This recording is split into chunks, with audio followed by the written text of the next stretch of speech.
नमस्कार दोस्तों, एक और वीडियो में आप सभी का एक बार फिर से स्वागत है। तो साथियों, जैसा कि आप जानते हैं, हम पिछले वीडियो से हम एसआई भर्ती के लिए जो एसआई भर्ती के जो पुराने प्रश्न पत्र हैं उन सभी का यहाँ पर हम लगातार अध्ययन करेंगे। पिछली बार एसआई भर्ती है वो 3 शिफ्टों में हुई थी, तो 3 शिफ्टों में आपके एक पेपर में 100 क्वेश्चन आपसे पूछे जाते हैं। तो कुल यहाँ पर हम 300 क्वेश्चनों का अध्ययन लगातार करेंगे क्रम वाइज। तो आज का अपना ये एसआई भर्ती का दूसरा वीडियो है वो रहने वाला है, जिसमें हम 33 नंबर क्वेश्चन से आगे करेंगे उस प्रश्न पत्र को। इससे पहले हम पिछले वीडियो में 32 क्वेश्चन है वो कर चुके हैं। तो आपसे निवेदन कि आप क्लास को पूरा देखें और एसआई की तैयारी करने वाले सभी साथियों को ये वीडियो शेयर भी करें। साथ ही साथ जिन अभ्यर्थियों की एलडीसी की तैयारी चल रही है उनके लिए भी ये काफ़ी महत्वपूर्ण वीडियो है वो रहने वाले हैं, क्योंकि आपके एलडीसी में भी आपको हिंदी व्याकरण के दूसरे प्रश्न पत्र के रूप में आपको 75 क्वेश्चन है वो पूछे जाएंगे। तो देखिए, आज का वीडियो हम शुरू करते हैं और पहला क्वेश्चन आपके सामने है। ऐसा रोग जो छूने मात्र से फैलता हो उसको क्या कहते हैं? उसके लिए एक सार्थक शब्द क्या होगा, यानी वाक्यांश के लिए एक शब्द से संबंधित ये आपका क्वेश्चन है। तो उस रोग को कहते हैं संक्रामक रोग। ऐसा रोग जो छूने मात्र से फैलता हो उसको संक्रामक रोग है वो कहा जाता है। चर्म रोग यानी चमड़ी से संबंधित जो रोग होता है, और असाध्य रोग यानी जिसको साधना या ठीक करना मुश्किल हो तो उसको असाध्य रोग है वो कहा जाता है। और घातक रोग जो जीवन के लिए घातक हो उसको घातक रोग अपने कहते हैं। नेक्स्ट क्वेश्चन देखिए, ज्ञान प्राप्ति की इच्छा रखने वाला वाक्यांश के लिए सार्थक शब्द है। तो तपस्वी, सन्यासी, जिज्ञासु और पिपासु। तो ज्ञान प्राप्ति की इच्छा रखने वाला क्या कहलाता है? जिज्ञासु है वो कहलाता है। तो 3 नंबर विकल्प यहाँ पर आपका राइट आंसर है वो रहेगा। एक और महत्वपूर्ण बात ये है कि जो यहाँ पर तपस्वी और जो सन्यासी शब्द लिखे हैं, तो ये शुद्ध रूप में सन्यासी है वो इस प्रकार से लिखा जाता है। तो आप यहाँ पर इन शब्दों के साथ में ये भी ध्यान रखें कि ये शब्द कई बार आपको शब्द शुद्धि में पूछ लिए जाते हैं। सन्यासी शब्द तो बहुत बार पुराने पेपर्स में पूछा गया है। तो सन्यासी आपका इस प्रकार से लिखा जाता है। नेक्स्ट क्वेश्चन देखिए, कही हुई बात को फिर फिर कहना वाक्यांश के लिए सार्थक शब्द है। तो पूर्वाग्रह, पृष्ठपेषण, तार्किक या फिर वाचाल। तो इसका राइट आंसर होगा पृष्ठपेषण। कही हुई बात को फिर फिर कहना यानी इसको पृष्ठपेषण है वो कहा जाता है। और तर्क के साथ कोई बात कहना वो तार्किक होती है, और बहुत बोलने वाला क्या कहलाता है? वाचाल कहलाता है। नेक्स्ट क्वेश्चन देखिए, निम्नलिखित में से किस वाक्य में संप्रदान कारक के परसर्ग विभक्ति चिन्ह का प्रयोग है वो हुआ है? तो यानी आपसे पूछा गया है कि संप्रदान जो कारक है उसके लिए कौन से विभक्ति चिन्ह वाला यहाँ पर वाक्य दिया गया है, तो वो आपको यहाँ पर बताना है। तो पहला वाक्य है, राम के हित लक्ष्मण वन गए थे। तो संप्रदान कारक में अपने क्या प्रयोग करते हैं? के लिए या फिर को विभक्ति का प्रयोग है वो किया जाता है। ये 2 विभक्ति चिन्ह है वो इसके लिए आते हैं। तो राम के हित लक्ष्मण वन गए, वह घर से बाहर आया, इसमें आपका अपादान कारक है, क्योंकि घर से अलग होने के संबंध में है तो इसमें अपादान कारक हो जाएगा। लड़का अब अपने पाँव से चलता है, तो ये से के द्वारा के लिए प्रयोग है वो किया गया है यहाँ पर से का। और उस जगह एक सभा होने जा रही है। तो यहाँ पर जो आपका संप्रदान कारक वाला जो वाक्य होगा वो होगा पहला ऑप्शन, राम के हित लक्ष्मण वन गए थे। राम के हित लिख दो या फिर राम के लिए लक्ष्मण है वो वन गए थे। तो यहाँ पर आपका के लिए का अर्थ यहाँ पर मिल रहा है, तो पहले ऑप्शन में आपका संप्रदान कारक है वो रहेगा। नेक्स्ट क्वेश्चन देखिए, जिसका आचरण अच्छा हो वाक्यांश के लिए सार्थक शब्द होगा। तो जिसका आचरण अच्छा हो उसको क्या कहते हैं? उसको कहते हैं सदाचारी। तो 4 नंबर विकल्प यहाँ पर आपका राइट आंसर है वो रहेगा। एक आपका सज्जन शब्द है, एक सद्भावी है, तो ये भी आपको शब्द शुद्धि में पूछे जा सकते हैं। तो इस प्रकार से ये शुद्ध है वो लिखे जाते हैं, सद्भावी और सज्जन। नेक्स्ट क्वेश्चन देखिए, इनमें से किस विकल्प के सभी शब्द है वो स्त्रीलिंग है? तो देखिए, हाथी, बालू और आलू, इसमें स्त्रीलिंग शब्द नहीं है। और भलाई, हलवाई और ईसाई, इमली, चांदी और लौकी, ये तीनों ही आपके स्त्रीलिंग शब्द हैं। तो 3 नंबर विकल्प यहाँ पर आपका राइट आंसर है वो रहेगा। नेक्स्ट विकल्प में साथी है, घी है और शक्कर है, तो ये शक्कर यहाँ पर आपका स्त्रीलिंग शब्द रहेगा।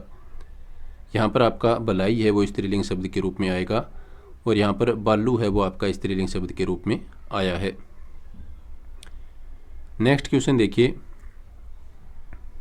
किस विकल्प में कोई भी शब्द है वो स्त्रीलिंग नहीं है, वो आपको यहाँ पर बताना है। नदी, झील और सरोवर, तो यहाँ पर आपका देखिए सरोवर है वो पुल्लिंग शब्द है। नींबू, दही और केला, प्रतिपदा, मंगलवार और टोपी, पानी, ज्ञानी और नानी, तो कौन से विकल्प में स्त्रीलिंग शब्द नहीं है? तो यहाँ पर आपका राइट आंसर रहेगा विकल्प नंबर 2, नींबू, दही और केला, ये तीनों ही क्या है आपके पुल्लिंग शब्द है। नींबू, दही और केला क्या है? पुल्लिंग शब्द है। तो यहाँ पर आपका टोपी है वो स्त्रीलिंग शब्द के रूप में आया है और यहाँ पर आपका नानी है वो स्त्रीलिंग शब्द के रूप में आया है। पानी और ज्ञानी ये आपके पुल्लिंग शब्द है। नेक्स्ट क्वेश्चन देखिए, कौन सा शब्द सदैव एक वचन में प्रयुक्त होता है? तो देखिए आकाश, बाल, आंसू और होश, तो साथियों यहाँ पर जो आपका राइट आंसर होगा वो होगा आकाश, क्योंकि आकाश है वो पूरे विश्व में एक ही है, तो ये एक वचन के रूप में हमेशा आता है आकाश। और बाल क्या है? बाल आपका हमेशा बहुवचन में आता है। आंसू है ये भी आपका हमेशा बहुवचन में प्रयोग किया जाता है और होश शब्द है ये भी आपका बहुवचन में प्रयुक्त होता है। तो आकाश आपका यहाँ पर एक वचन शब्द है। नेक्स्ट क्वेश्चन देखिए, किस वाक्य में मध्यम पुरुष का प्रयोग नहीं किया गया है, वो आपको यहाँ पर बताना है। तो आपको यही उचित लगता है तो ठीक है, यह बात आप ही कह दीजिए, हम अपने आप को भूल गए, इस विषय में आपकी क्या राय है? तो यहाँ पर जो साथियों आपका राइट आंसर जो रहेगा वो रहेगा हम अपने आप को भूल गए हैं। इसमें मध्यम पुरुष वाचक सर्वनाम का प्रयोग नहीं हुआ है। यहाँ पर किसका प्रयोग हुआ है? यहाँ पर उत्तम पुरुष का प्रयोग है वो किया गया है। यहाँ पर उत्तम पुरुष का प्रयोग है वो किया गया है, क्योंकि हम है वो एक उत्तम पुरुषवाचक सर्वनाम माना जाता है। तो इसमें आपका राइट आंसर 3 नंबर विकल्प है वो रहेगा। चलते हैं नेक्स्ट क्वेश्चन की तरफ। नेक्स्ट क्वेश्चन देखिए, हिमालय से अनेक नदियां निकलती हैं, इस वाक्य में किस कारक के प्रसर्ग का प्रयोग है वो हुआ है? तो हिमालय से निकलती है, तो यहाँ पर क्या है? से है वो आपके सामने दिखाई दे रहा है। तो हिमालय से निकलती हैं यानी अलग होने के अर्थ में अपने कौन से सर्वनाम के लिए जो व्यक्ति चिन्ह प्रयोग करते हैं, तो वो करते हैं अपादान कारक के लिए। अलग होने के अर्थ में, अलग होने के अर्थ में आपका कौन सा सर्वनाम होगा, कारक होगा, तो वो होगा आपका अपादान कारक। तो 3 नंबर विकल्प यहाँ पर आपका राइट आंसर है वो रहेगा। संबंध के लिए अपने कौन से व्यक्ति चिन्ह प्रयोग में लेते हैं? का, के, की को प्रयोग में अपने लेते हैं, का, के, की। और अधिकरण के लिए में, पर, पे का प्रयोग किया जाता है, में, पर या फिर पे। करण है वो आपका साधन से संबंधित है, वो किसी साधन के द्वारा कोई कार्य संपन्न किया जाता है, तो वहाँ पर से के द्वारा के अर्थ में कर्ण का प्रयोग है वो किया जाता है। नेक्स्ट क्वेश्चन देखिए,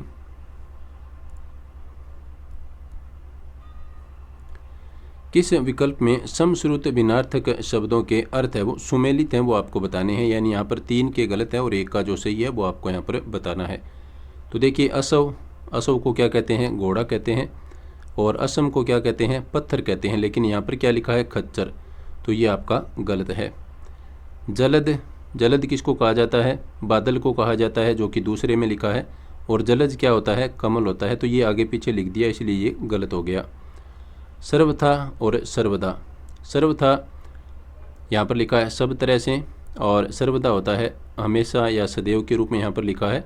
नेक्स्ट विकल्प देखिए, अनिल, अनिल तो लिखा है यहाँ पर आग, और अनल लिखा है हवा, तो ये भी आपका गलत हो गया, क्योंकि अनल है वो आग होता है और अनिल है वो क्या होता है? हवा होता है। तो यहाँ पर आपका जो राइट आंसर रहेगा साथियों वो रहेगा 3 नंबर विकल्प।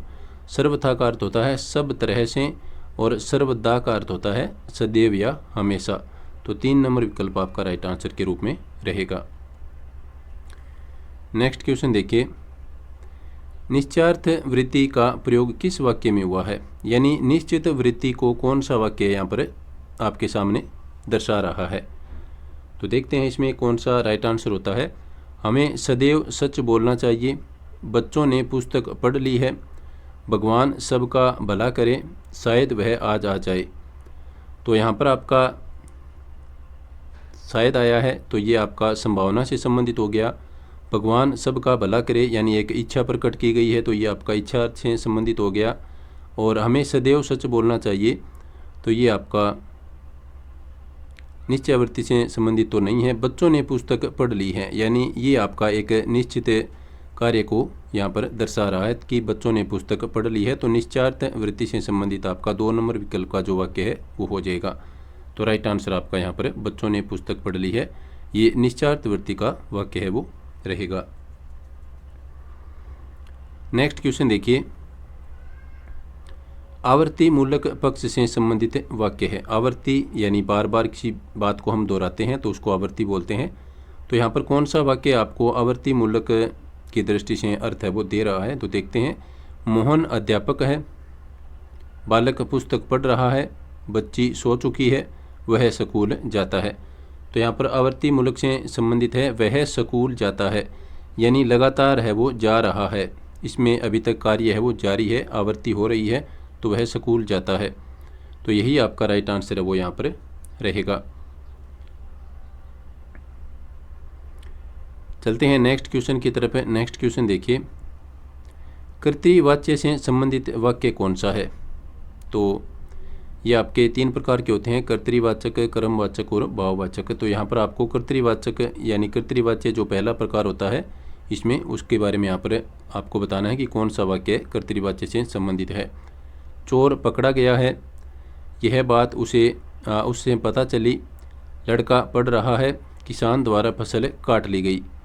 तो यहाँ पर साथियों जो आपका राइट आंसर रहेगा वह है लड़का पढ़ रहा है, यानी कर्ता के अनुसार जहाँ पर क्रिया का प्रयोग किया जाता है उसको कर्तृवाच्य वो कहते हैं, और कर्म के अनुसार जहाँ पर क्रिया का प्रयोग होता है उसको कर्मवाच्य कहा जाता है। और एक भाव के संबंध में या असमर्थता से संबंधित जो आपका वाच्य होता है उसको आप भाववाच्य वो कह सकते हैं। तो लड़का पढ़ रहा है, तो यहाँ पर लड़का के लिए पढ़ रहा क्रिया का प्रयोग है वो हुआ है। यदि यहाँ पर लड़की लिखें तो लड़की पढ़ रही है, फिर आपका यहाँ पर रही आएगा, यानी कर्ता को लेकर के यहाँ पर क्रिया का जो रूप है वो बदल रहा है, तो यहाँ पर कर्तृवाच्य आपका हो जाएगा। नेक्स्ट क्वेश्चन देखिए,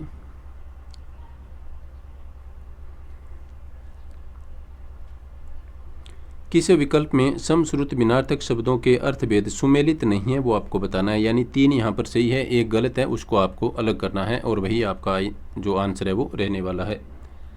तो देखिए, पथ और पथ्य, तो पथ होता है आपका मार्ग या रास्ता, और पथ्य होता है बीमार को दिया जाने वाला हितकर भोजन आदि। तो ये तो आपका सुमेलित है, यहाँ पर आपसे पूछा है कि सुमेलित नहीं है। जठर और जरठ, जठर तो होता है आपका यहाँ पर लिखा है ज्येष्ठ या फिर बड़ा, और जरठ यहाँ पर लिखा है बूढ़ा। तो जठर आपका होता है पेट और जरठ होता है बूढ़ा। तो यही विकल्प आपका राइट आंसर है वो रहने वाला है, क्योंकि इसमें आपका 1 है वो सही दिया है, 1 आपका गलत दिया है। जठर होता है आपका पेट से संबंधित, यानी अपने जठराग्नि बोलते हैं, तो जठर का अर्थ होता है पेट।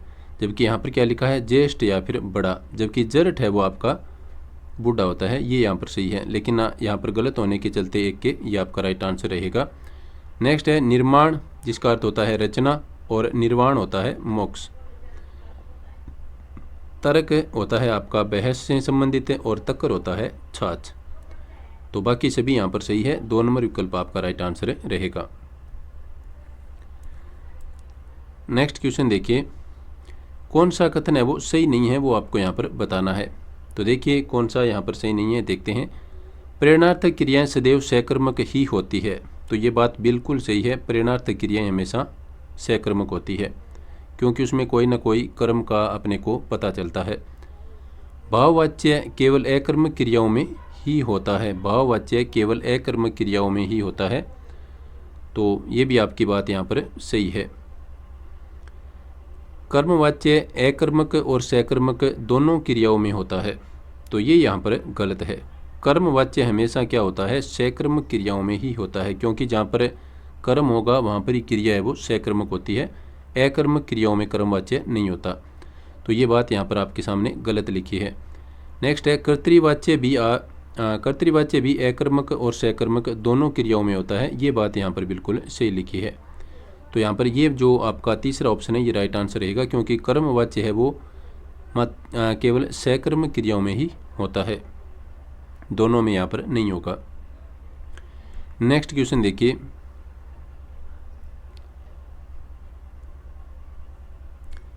नेक्स्ट क्वेश्चन है आपका कौन सा कथन गलत है।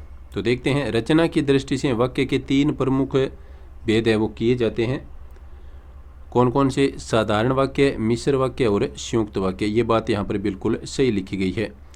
वाक्य में प्रयुक्त क्रिया को उद्देश्य और कर्ता को विधेय कहते हैं, ये बिल्कुल यहाँ पर गलत लिखा गया है, तो यही आपका राइट आंसर है वो हो जाएगा। वाक्य में प्रयुक्त कर्ता को उद्देश्य कहते हैं और कर्ता से संबंधित कोई बात यदि कही जाती है जिसका विस्तार किया जाता है कर्ता के बारे में, उसको विधेय कहा जाता है। तो यहाँ पर ये गलत लिखा है, तो यही विकल्प आपका राइट आंसर रहेगा। नेक्स्ट है, साधारण वाक्य में एक उद्देश्य और एक विधेय होता है, ये बात बिल्कुल सही है। मिश्र वाक्य में मुख्य उपवाक्य एक ही रहता है, लेकिन आश्रित उपवाक्य एक से अधिक हो सकते हैं, ये बात यहाँ पर बिल्कुल सही लिखी गई है। तो यहाँ पर 2 नंबर विकल्प है वो आपका राइट आंसर हो जाएगा, इसमें आपका गलत कथन दिया गया है। नेक्स्ट क्वेश्चन देखिए, किस विकल्प में सभी शब्द है वो शुद्ध है। तो देखिए, शब्द शुद्धि से संबंधित आपका प्रश्न है वो आ गया है। कौन से विकल्प में सभी शब्द शुद्ध है, तो देखते हैं, मद्देनजर, चारागाह, तंदुरुस्त, तंदुरुस्त, मद्देनजर और चरागाह, यानी एक ही शब्द है सभी, इनको अशुद्ध और शुद्ध करके इन्होंने विकल्प बनाए हैं। तो देखिए, तंदुरुस्त, मद्देनजर और चरागाह, ये आपका तीनों ही शब्द यहाँ पर सही दिए गए हैं, तो यही विकल्प आपका राइट आंसर है वो हो जाएगा। तो देखिए, चरागाह इस प्रकार से भी लिख दिया है, तो ये आपका चरागाह तो शुद्ध है यहाँ पर, लेकिन तंदुरुस्त यहाँ पर गलत लिखा है और मद्देनजर भी यहाँ पर गलत लिखा है। तो देखिए, तंदुरुस्त, मद्देनजर और चरागाह, ये शब्द काफ़ी बार पुराने पेपर्स में पूछा गया है, चरागाह।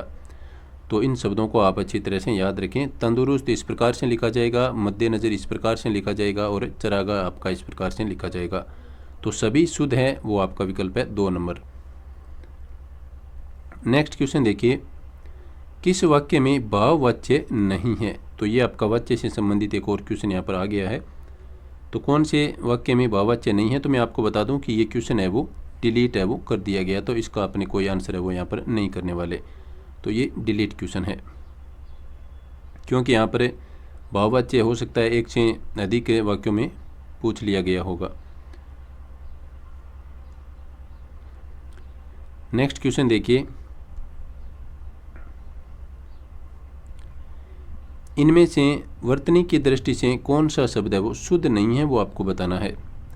तो देखिए, मत्स्य, वापस, सृष्टि और दृष्टा। तो साथियों, यहाँ पर देखिए कौन सा आपका शुद्ध नहीं है, तो यहाँ पर आपका राइट आंसर होगा दृष्टा।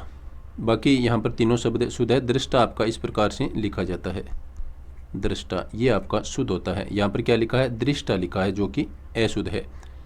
तो मत्स्य इस प्रकार से लिखा जाता है, वापस इस प्रकार से लिखा जाता है और सृष्टि इस प्रकार से लिखा जाता है। कई बार आपको एक शब्द लिखा हुआ मिलता है वापस की जगह वापिस, तो ये आपका अशुद्ध होता है। शुद्ध क्या होता है? वापस, इस प्रकार से जो लिखेंगे वो शुद्ध होगा। तो यहाँ पर आपका दृष्टा नहीं होगा, ये होगा आपका दृष्टा। नेक्स्ट क्वेश्चन देखिए,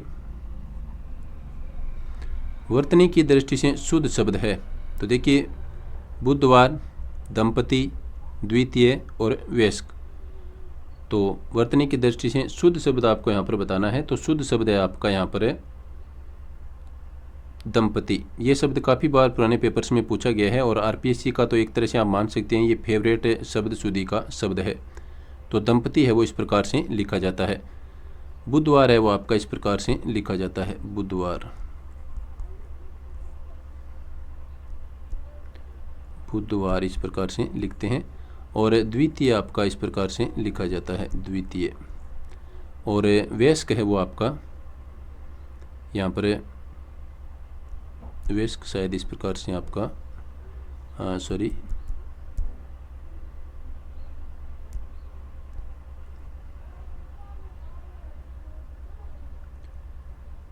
नेक्स्ट क्वेश्चन देखिए, इनमें विलोम शब्द युग्म है वो नहीं है, वो आपको यहाँ पर बताना है। यानी 3 विलोम शब्द है और एक नहीं है, वो आपको अलग करना है। तो देखिए इसमें कौन सा नहीं है। स्थावर का जंगम होता है, बिल्कुल सही लिखा है। मुख का वाचाल होता है, ये भी आपका सही है। वेष्टि का समष्टि होता है, ये भी आपका सही है। तो बच गया आपका हार का परिहास है वो नहीं होता। हार का क्या होता है? जीत होता है। तो ये आपका विलोम शब्द युग्म सही नहीं है। नेक्स्ट क्वेश्चन देखिए, इनमें विलोम शब्द युग्म नहीं है, वो आपको बताना है। फिर से सेम वही क्वेश्चन है आपका, विलोम शब्द से संबंधित है। तो देखते हैं कौन सा सही नहीं है। हर्ष का विषाद होता है, ये बिल्कुल सही लिखा है। स्वकीय का होता है परकीय, ये भी आपका सही है।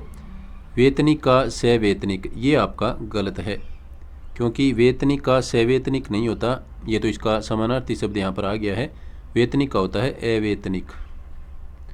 अवेतनिक ये होता है वेतनिक का विलोम शब्द। जड़ का चेतन होता है, ये भी यहाँ पर सही दिया गया है। तो 3 नंबर विकल्प यहाँ पर गलत है, वो दिया गया है। नेक्स्ट क्वेश्चन देखिए, किस विकल्प में सभी शब्द है वो अशुद्ध है, वो आपको यहाँ पर बताना है। तो देखते हैं कौन से में सभी शब्द है वो अशुद्ध है। भवनिष्ठ ध्यातव्य, भवनिष्ठ दातव्य और ध्यातव्य और भवनिष्ठ ध्यातव्य भवनिष्ठ, यानी सेम शब्द है, दोनों ही शब्द हैं। इनको शुद्ध और अशुद्ध करके इन्होंने विकल्प बनाए हैं। तो यहाँ पर आपका जो 3 नंबर विकल्प है, इसमें ये दोनों ही शब्द यहाँ पर क्या दे रखे हैं? अशुद्ध दे रखे हैं, क्योंकि ध्यातव्य नहीं होता, ये होता है आपका दातव्य, यहाँ पर जो लिखा है। और भवनिष्ठ में आपका ये शुद्ध होगा, भवनिष्ठ इस प्रकार से शुद्ध होता है।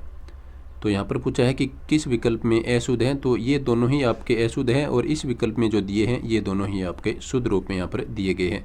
दातव्य होता है और भवनिष्ठ होता है।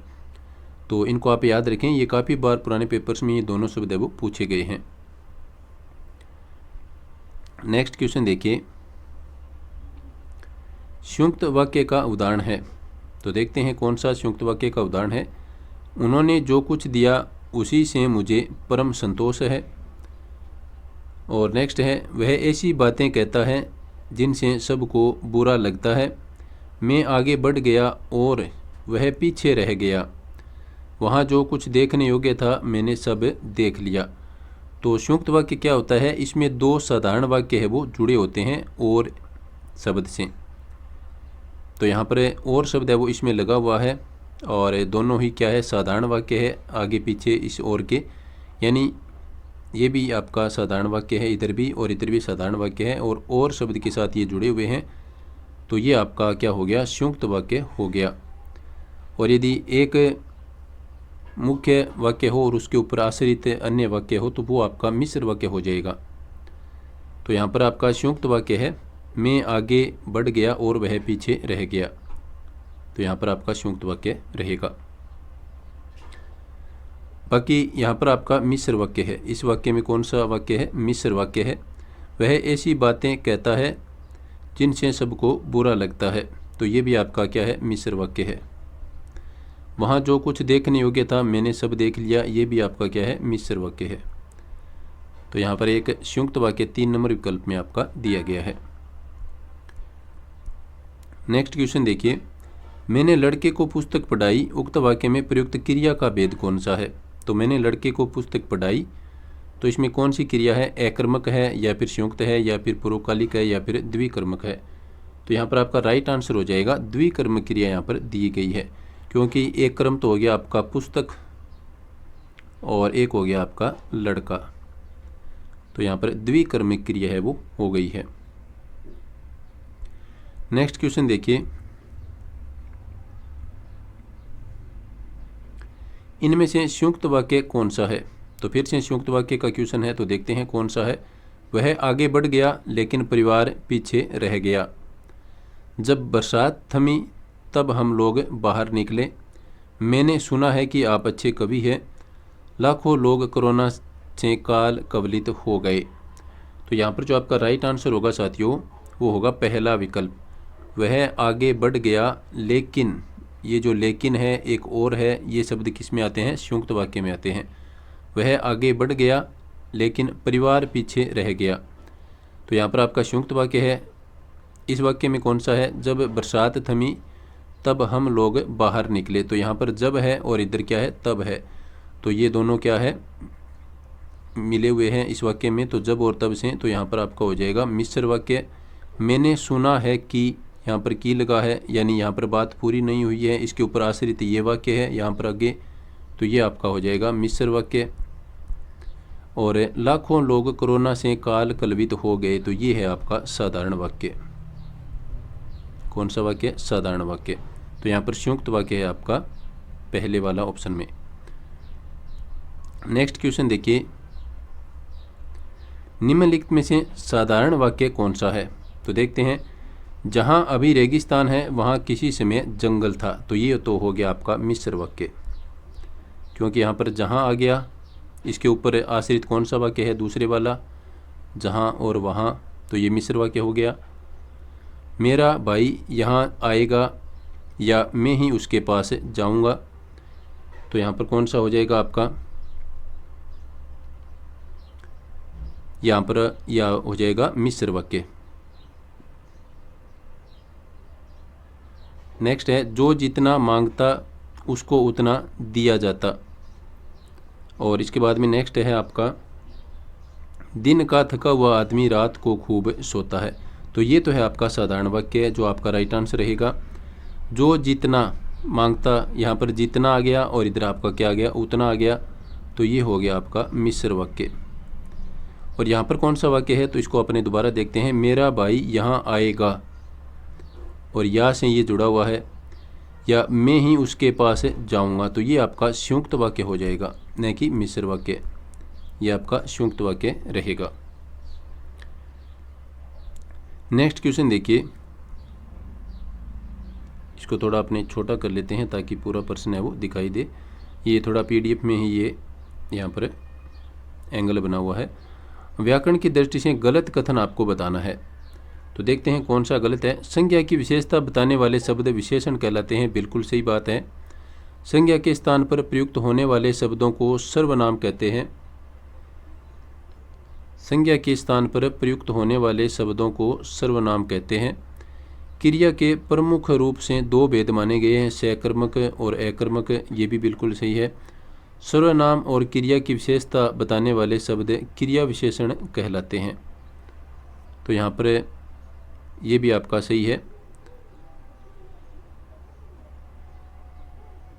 तो इसमें जो आपका राइट आंसर है, इसमें तो ये माना गया है, और ये मुझे लगता है कि ये सही है। संज्ञा के स्थान पर प्रयुक्त होने वाले शब्दों को सर्वनाम कहते हैं।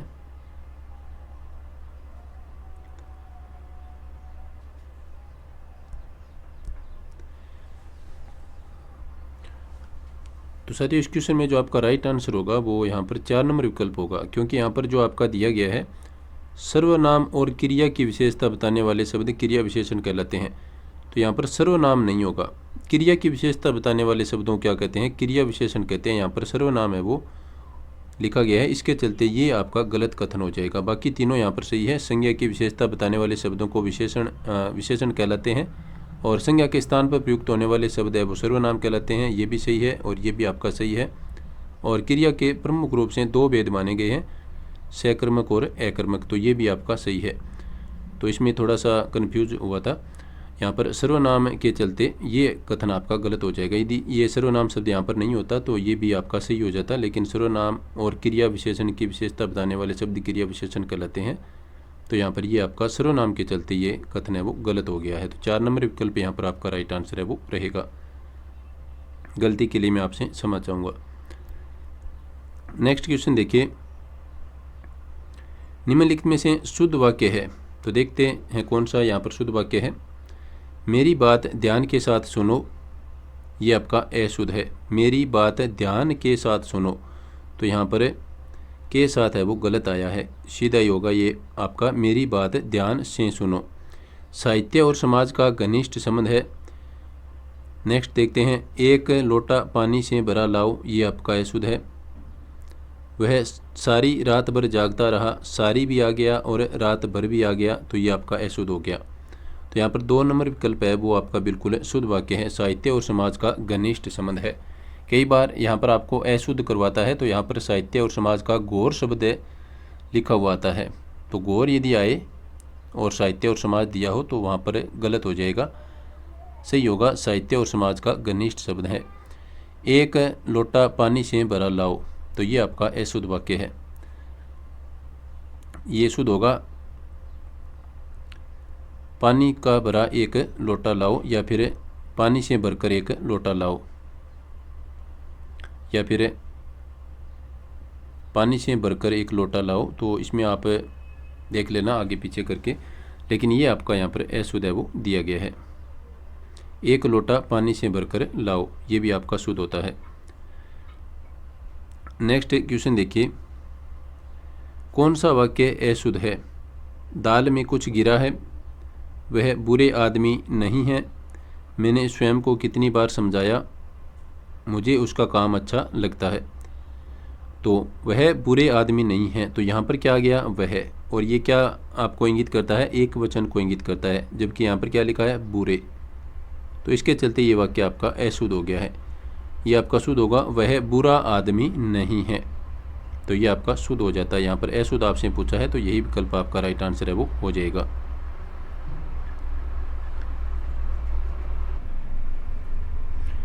चलते हैं नेक्स्ट क्वेश्चन की तरफ। नेक्स्ट क्वेश्चन देखिए, व्याकरण की दृष्टि से कौन सा कथन है वो सही नहीं है? तो देखते हैं कौन सा यहाँ पर सही नहीं है। सार्थक शब्द समूह को वाक्य कहते हैं, ये बात बिल्कुल सही लिखी है। वाक्य के दो प्रमुख घटक माने गए हैं, कौन कौन से? उद्देश्य और विधेय। उद्देश्य होता है कर्ता और विधेय होता है कर्ता से संबंधित जो बात कही जाती है, जिसका विस्तार किया जाता है कर्ता के बारे में, उसको विधेय कहा जाता है। नेक्स्ट है, किसी भी वाक्य में कर्ता और कर्म का होना आवश्यक होता है। और अगला कथन लिखा है, किसी वाक्य में उद्देश्य के विषय में जो कुछ बताया जाता है उसे विधेय कहते हैं। तो यहाँ पर जो आपका राइट आंसर होगा साथियों, जो कथन सही नहीं है वो है 3 नंबर। किसी भी वाक्य में कर्ता और कर्म का होना आवश्यक होता है, तो ये बात बिल्कुल भी आवश्यक नहीं है। कई बार वाक्य में कर्ता नहीं होता, कई बार कर्म नहीं होता, तो ये यहाँ पर गलत है। किसी वाक्य में उद्देश्य के विषय में जो कुछ बताया जाता है उसको विधेय कहते हैं, जैसा कि मैंने आपको ऊपर बताया था, तो वो बात यहाँ पर सेम लिखी हुई है। चलते हैं नेक्स्ट क्वेश्चन की तरफ।